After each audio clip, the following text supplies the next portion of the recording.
What's up, guys? NinjaNick333. We're back for another round of the League Challenge in Clifton Park, New York at Flipside Gaming.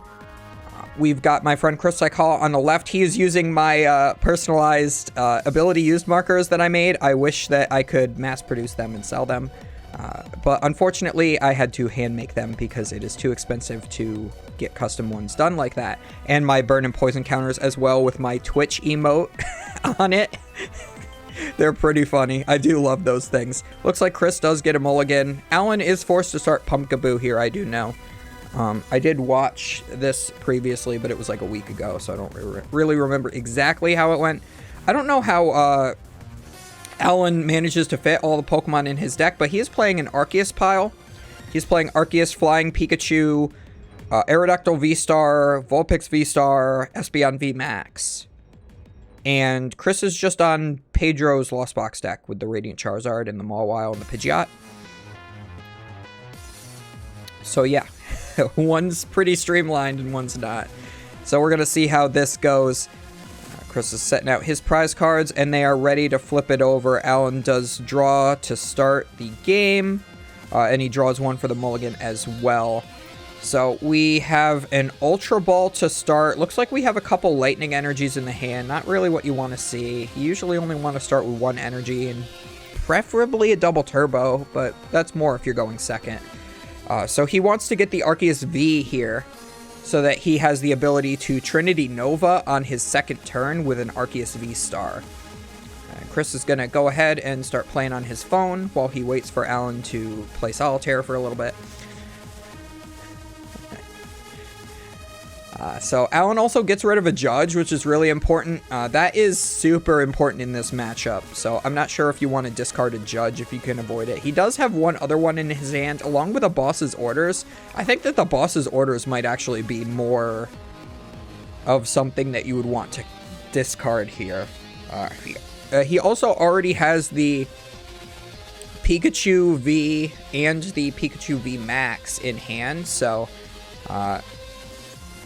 I believe he's going to actually attach for turn to the Flying Pikachu, if I remember too, instead of the Arceus, which I'm not quite sure why. I think he just wants to start getting going with the Flying Pikachu, but why would you get out the Arceus V if you're not going to attach the Arceus V, is my question. So, a little questionable there. He could have gotten maybe like Radiant Gardevoir or something instead if he doesn't know that Chris is not on the Dragonite build, because you don't know yet. So if he's on the Dragonite build, you could play with the math a little bit by getting Radiant Gardevoir. If Alan's even playing it at all, because how would he have room for that with all these other Pokemon in his deck? So Chris has a pretty good start. He's got a double Comfey out. He's already starting off with the Chorus's Experiment before he even uses his Comfey here. And Chris is using that Team Plasma coin as his V-Star marker. You also see that Alan on the right here has my NinjaNick V-Star marker. If you guys ever see me at like a regional or NAIC or something like that, I have tons of them on me. They're pretty great. They have the, you know, the social stuff on the back, and it's got just the V-Star on the front. They're pretty cool. I quite literally have thousands, so. So Chris is going to use his flower selecting. Alan's going to help keep track of the Lost Zone count for me, which is pretty nice of him. Very camera conscious of them to do. So we do get a start of the Battle VIP Pass. Chris is going to get a couple Pokemon more in play. Maybe a Comfey and a Cramorant, probably. Yep, that's what we go with.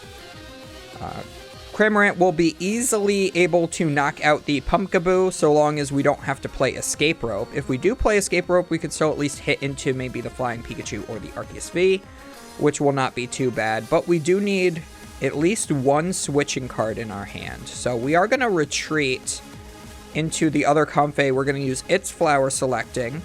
And we do get a switch card. We will have to sacrifice the boss's orders to get it. But maybe we have another switching card in hand.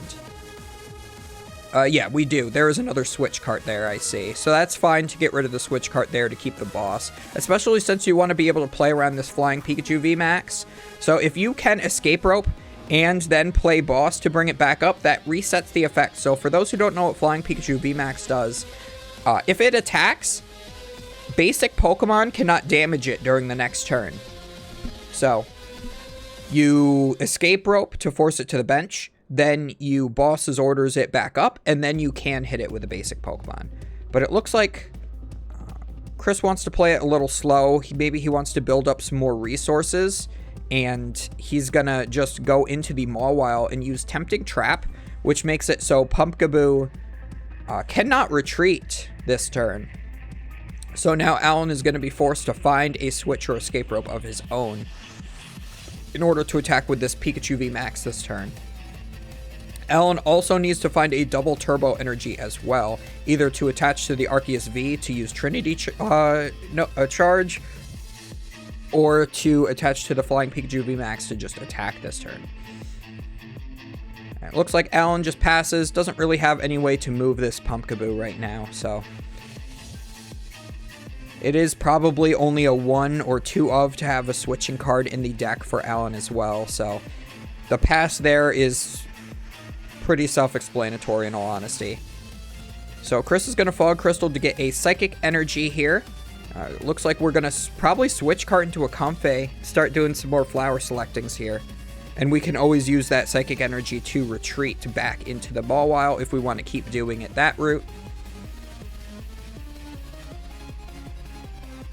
There is also a world where Chris could just get the Pidgeot into rotation and continuously use Tempting Trap to keep Pumpkaboo active and then just deck Alan out. Like if Alan just prized Switch and Escape Rope, doesn't have access to either of those in the game, Chris could quite literally just win off of Tempting Trap, which is hilarious because the Pidgeot V, you can bench it and then its ability allows it to shuffle itself back into the deck. I don't believe Alan is on Path to the Peak. He may be, but I think he's on the Lost Cities like Alex Szymanski's deck was, but I can't remember exactly. Alan changes his Arceus list by like 20 cards every event, and he thinks Arceus is the best deck ever. I mean, it's really good, but I don't know. So Chris is forced to Lost Zone the Pidgeot here. He doesn't want to, but the other cards that go to his hand now are more important to have.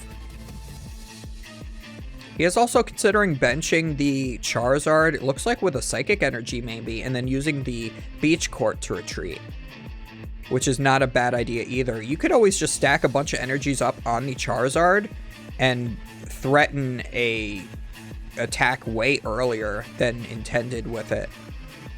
So here is the Beach Court so that we can do our free retreat. Chris is just really thinking about whether or not he wants to put this Charizard down, or if he just wants to attach to something else, or just do neither of those. And yeah, he just retreats and does Tempting Trap again. So the Beach Court is good because he basically has a free switch card every turn. Pretty much he won't have to discard too many energies. He is going to hold that Charizard in hand because if he were to bench it now, the Flying Pikachu could just come in and whack it real good. And you want to avoid that if you can. It won't one-shot it because Alan does have to attach a double turbo to it. Looks like Alan is going to Nest Ball. He's going to get the Alolan Vulpix V so that that can evolve into the V-Star in a future turn. There are a lot of attackers in the Lost Box decks that do have abilities. The Alolan Vulpix V-Star works a lot like the Flying Pikachu, but instead of basic Pokemon, it's Pokemon with abilities. So, looks like he is redeciding though. He put the Vulpix back and he goes for a second Arceus. Now he hasn't even used his first Arceus yet, so I'm not quite sure why he's even going for a second one. Now he's going to use Luminion. Looks like he's going to go for a Research, probably to dig into that double turbo along with a switch. He's probably checking his deck right now to see if they're both in there, and he wants to deep draws as much as he can to try to get to that so he can just start attacking with the Flying Pikachu.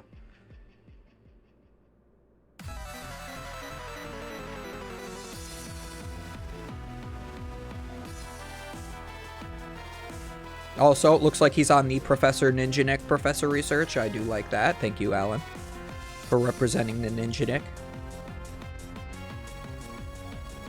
If anybody's seen like my Facebook or Twitter, I did post at one point a picture of me. A picture of Professor Turo's card when it was revealed in English. And I photoshopped it very crudely to look like me. It was pretty funny. I have a somewhat similar haircut. My hair's starting to grow out again. I only cut it like a week and a half ago or something. It's already starting to get too long for me on the sides. It's like a whole like 3 centimeters long. I can't take it. And here comes the Alolan Vulpix V down now. So now Alan just has a whole ton of attackers, or better yet, things for Chris to use Tempting Trap on. But at least Alan knows that he can't just be decked out this game, because number one, it's best of one, so it's only 30 minutes. So it's not a good strategy anyway. But we're just going to use the Tempting Trap until we're completely set up. We have enough in the Lost Zone. Maybe we can just start attacking with Sableye. But yeah, the Pidgeot V down means that you can yourself deck out. So Mawile as a deck out strategy is just not viable. So I do believe we're at, I think it was like 7 here now. The dice got moved a little bit off camera. They don't know it's off camera, but it is a little bit off camera. So looks like Chris is deciding whether or not he wants to retreat his Mawile here. I think he's forgetting he has the Beach Court as well, so he's detaching his energy. Yeah, so he just retreats. He doesn't have to detach the energy because he has Beach Court. And he just swings in with the Cramorant, takes a prize. So that Mawile was really good for buying Chris a couple of turns to just get more in the Lost Zone. He could have attacked earlier, but then that would have given Alan the opportunity to attack with the Flying Pikachu earlier as well. So might as well build closer to your Sableye in the meantime. So we are going to go for yet another Nest Ball just to probably thin it out of the hand. Looks like he does have the Radiant Gardevoir in the deck. I don't know how he fit that. What the heck? How does he fit all these cards, man? But he's going to really need that double turbo this turn. Also, important to note, the camera is on a tripod, which is on the table that they're playing at. So as Alan keeps banging stuff around on the table, the camera is shaking, so I do apologize. That's only for this tournament. At the next 2 tournaments I use the camera at, there is more floor space that I can put the tripod on, so I do have it angled down at the table instead of actually on the table.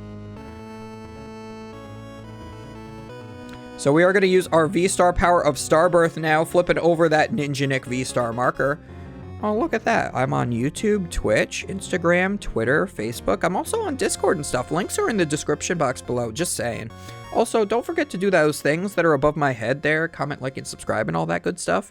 You know, if you want to. If you enjoy watching these videos, you might as well subscribe so you make sure they show up in your feed and whatnot. Looks like Alan has finally found his way to the double turbo just in time to attack with his Pikachu. He is also going to play the Collapse Stadium. I'm not sure if I like playing the Collapse Stadium there because you do have the Luminion in play. I would have liked to discard the Luminion with the Collapse Stadium if I could. So yeah, that's what he's on. He's on Collapse Stadium. He's not on the Lost City. Or maybe he is on the Lost City and the Collapse Stadium. I don't even know.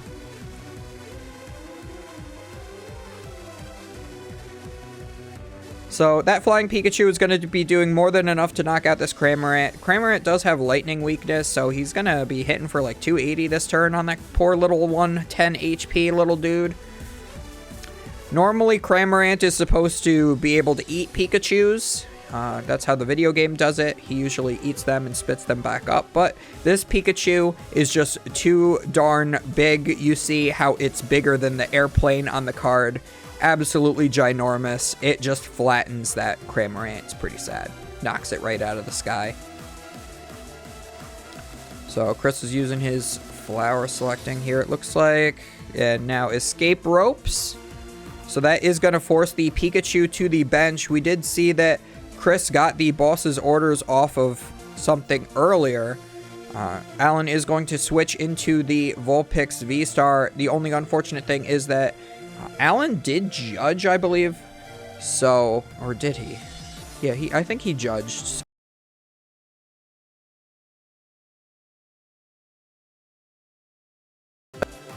The first time I've knocked the cord out of my microphone, I'm sorry. I do believe he did judge, so the boss's orders is no longer in hand there for Chris.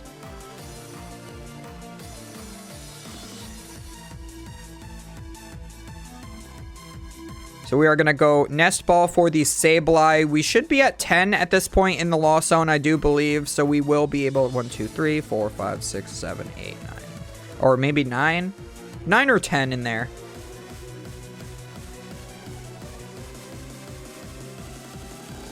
If there's 10, we can definitely Sableye and just put all the damage counters on the Pikachu VMAX. Or we could spread it out a little bit too. We could always do, I think, like 6 to the Flying Pikachu and 3 to each of the Arceus. Put them all in Radiant Charizard range. So you could do that play as well. Yeah, then every Pokemon on Alan's board would be one-shot by a Radiant Charizard. You just risk the Flying Pikachu coming back up, but you could always Escape Rope again. The deck plays 4. So, yep, there's 6 on the Flying Pikachu already. 3 on the Arceus V-Star. And I would probably say 3 on the Arceus V as well, in case that becomes a V-Star as well. And, yep, that's exactly what Chris does. So that makes the math perfect for the Radiant Charizard. Looks like Alan does draw an Avery. That would probably just discard the Mawile. I think Chris has gotten all the use out of it that he needs. Alan replaces his own stadium with the Lost City so that he can bench an Espeon V, which is also able to be one-shot by a Radiant Charizard. It just feels like Alan has a ton of Pokemon, has been able to find a ton of Pokemon, but like nothing else.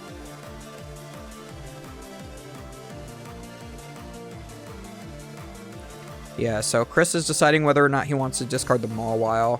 Looks like he's going to do that. And quickly changes his mind. He's going to discard the Comfey instead. He thinks maybe there is a use for Mawile still and can play around with just 2 Comfey. So we're going to do that.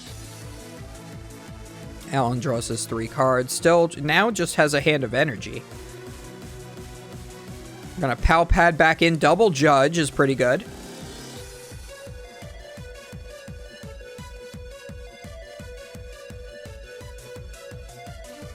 Yeah, so if you're Chris... So Alan will take a second prize card. So that puts him at 4 remaining. That's still a little too far off from Charizard to be able to attack. So we might just see another Sableye attack this turn. Maybe putting just 120 down on the Illuminion. Or you could put some on the Espeon V, just in case it becomes the VMAX, so that can be targeted by the Charizard at some point as well. Another thing to note is if Chris is able to just boss his orders enough, or Escape Rope enough, he doesn't even have to attack the Flying Pikachu whatsoever. Like, he doesn't have to Escape Rope boss. He can just Escape Rope and then knock something out on the bench. And just do that for all of his prize cards. And very important to note that Chris hasn't taken a single prize card yet either. So we do see the Escape Rope is coming from Chris now, so Alan is going to have to put something up. Looks like he is choosing the Alolan Vulpix V-Star. It does have a 1 retreat, and the most HP remaining out of the Pokemon with 1 retreat. I think Espeon has 1 retreat, but yeah, it has 40 less. I mean, Chris would knock either one out in 1 hit. And since Alan has already used Starbirth, he can't use Silvery Snowstar for free with Alolan Vulpix V-Star, but Chris isn't going to be playing any V Pokemon down anyway. His only V Pokemon, I believe, are Drapion and the Pidgeot, and the Pidgeot's already in the Lost Zone. So Chris is deciding if he wants to Tempting Trap. Looks like he is. So now this Vulpix is just sitting there not really able to do anything until it gets charged up. It needs a double turbo and a water energy. Alan manages to have that water energy, so he does attach that. And now Chris can always just like Escape Rope to something else and then Tempting Trap again and just like keep just styling on Alan basically. Alan is going to Ultra Ball, discarding a V-Guard and a Fighting Energy. And at this point, Chris is probably like, why are there so many different color energies in this deck?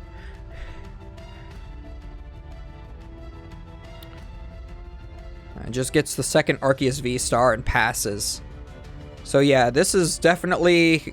Even though Chris hasn't taken any prize cards yet, and Alan has a bunch of Pokemon, like, pretty much all set up. I mean, there's not a lot of energy in play for his big attackers here, but... It looks like Alan is way more set up, but Chris is just completely in control right now.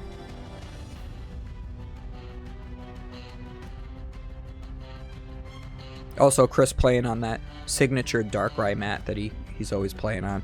He loves that thing. He loves Darkrai. His favorite Pokemon is Darkrai. I love Darkrai too. The two of us played Turbo Dark for as long as it was viable together. It was great. Those were the days. And we just bring the Arceus V-Star up with Boss's Orders and Tempting Trap yet again. Also, Tempting Trap does allow you to do 90 more damage to it the next turn. But I don't think that really matters. Chris has already used the Sableye to make it so the Tempting Trap damage doesn't matter on anything, even if he were to attack with Charizard. So yeah, Chris is just like playing mind games here with Alan, basically. Looks like we do get the attack off here finally. We've been able to attach for 2 turns and attack with the Arceus V-Star.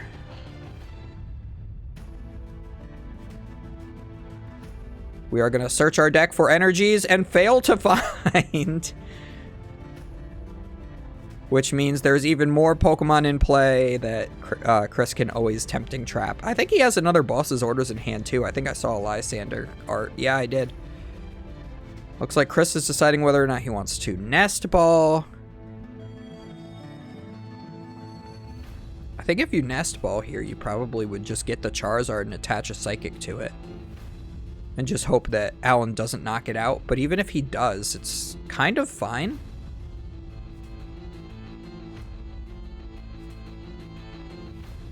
Also gets rid of the Echoing Horn because that's pretty useless here. Ooh, that's a big decision. Do you want the Beach Court or the Clara? I think you'd rather have the Clara so you can chain Charizard back-to-back turns. You do play 3 Clara in this deck though, so you could Lost Zone it.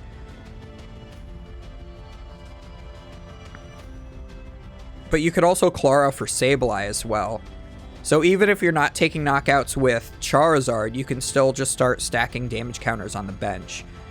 So you could 2-shot Vulpix, Luminion, and Espeon V, all with just Sableye.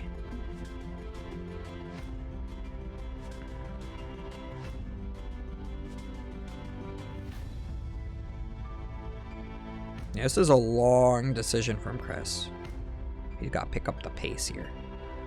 Looks like he is going to go for Sableye this turn. So he does attach to a benched Sableye, plays the switch cart to switch into it, and now he's going to stack some damage counters into play.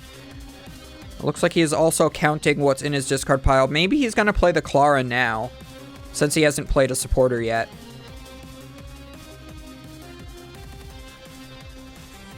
So he is going to grab those 4. Oh, and this is the fun part. So Alan's like, you played a supporter this turn. It was Colress. And Chris is like, no, I played the Colress. Then you like attached and passed, basically. It's this whole like 2-minute long conversation. I know that Chris wants me to keep this in the video, but we're not going to do it. I'm sorry, Chris. They have a 2-minute long conversation about whether or not Chris double supported. And I've already watched this video. I've heard the whole conversation. Chris did not double support her. So we're going to fast forward a little bit. All right, Chris adds those cards to hand. Yeah, Chris basically rewound all the turns, stated exactly what cards were played on each turn, and explained it clearly. And Alan's just sitting there like, no, you played Colress. This is why you gotta pay attention, guys.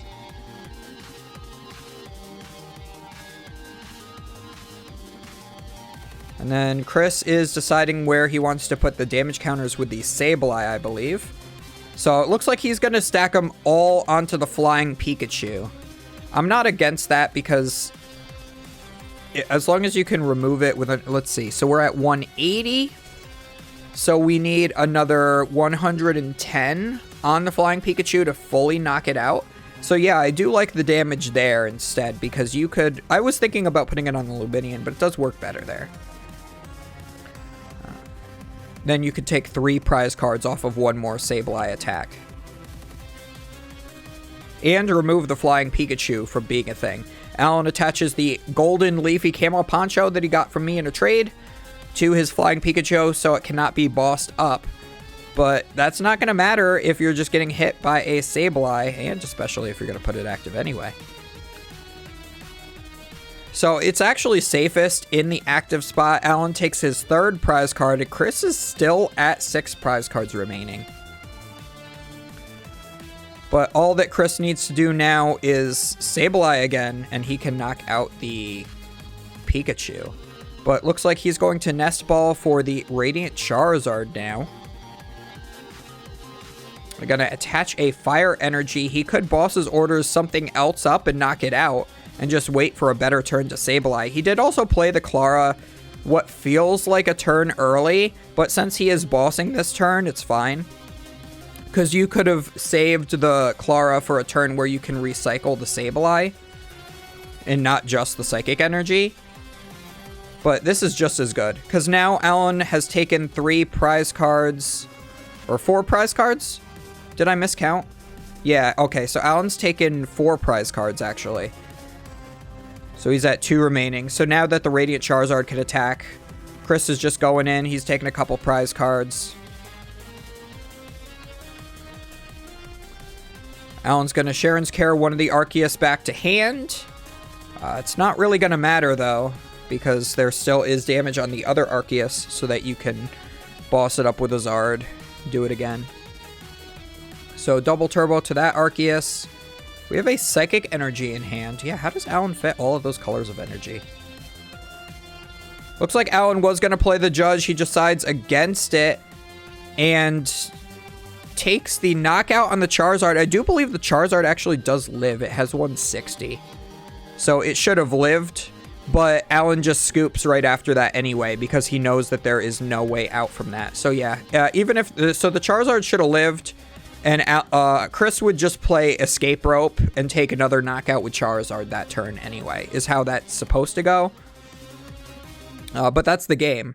So, I mean, yeah, Chris played that perfectly. I don't think that there was really anything Alan could have done after he chose to attach to the Pikachu, because he just wasn't able to get set up with anything else. And I do believe that his deck is exclusively 1/1 lines of all of his alternate attackers that are not Arceus. So I'm thinking maybe it's 3/2 Arceus V-Star and 1/1 everything else. So the fact that you can't set up a second Flying Pikachu made that a lot harder for him to be able to win. And the fact that, you know, that he had no real good out to the Mawile. He wasn't really able to find any switching cards in that match. But otherwise, very good game from the Lost Box side. Do not, again, guys, forget to comment, like, and subscribe and all that good stuff. And we will see you guys next time with round 3 of this League Challenge / Win-A-Box tournament.